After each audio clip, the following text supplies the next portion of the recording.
Drid is the driving force for impactful research at the University of Education, Winneba. Our vision is to support the University of Education, Winneba become an institution of excellence through funded research and innovation. Our mission is to oversee, promote, and support research and innovation through policy development, grantsmanship, and capacity building. As a university, we've had several grants spanning from EU all the way to UKID, all the way to the Ocean Risks Resilience Action Alliance.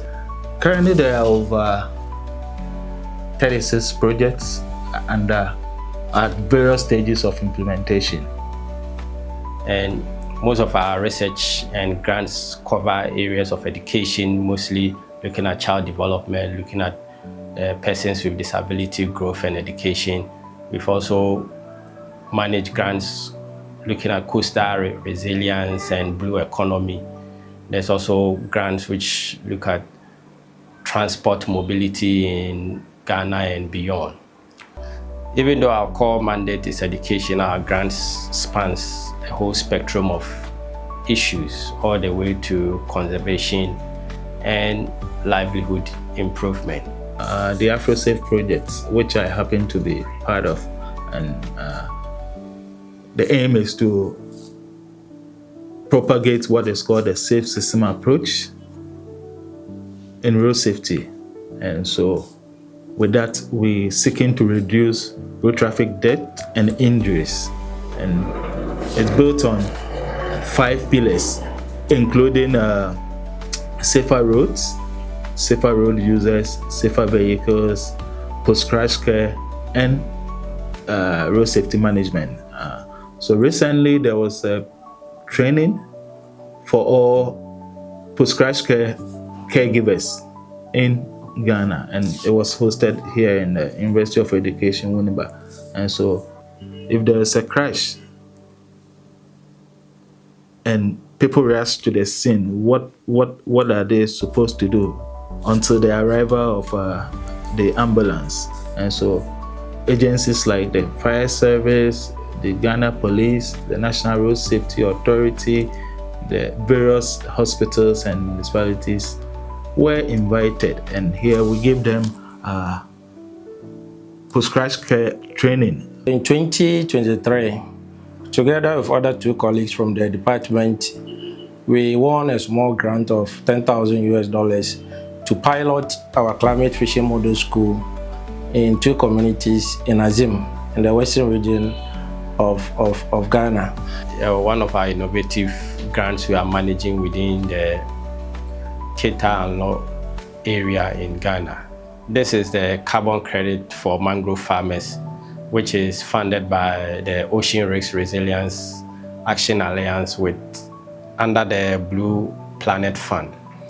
This project is much more innovative because, one, it tries to source and advocate for carbon credit, which is one of the interesting dimensions in modern finance. It also tries to build livelihood supports for mangrove farmers. So the whole idea around this grant is the fact that mangrove farmers in Keta and Anlo grow their own mangrove species and later cut these mangroves. But we find out that there have been several innovative projects within that area. We try to plant more mangroves and try to discourage people from logging these mangrove trees. But we feel most of them have not been successful, in the sense that mangrove is livelihood for most of the indigenes, in the sense that if you look at the whole enclave, around 36% of the land is arable, so which means there's already competition for land. And also there's a lot of salt intrusion within the land, and making the place not conducive for agriculture. So mangrove farming is much more a viable means of livelihood.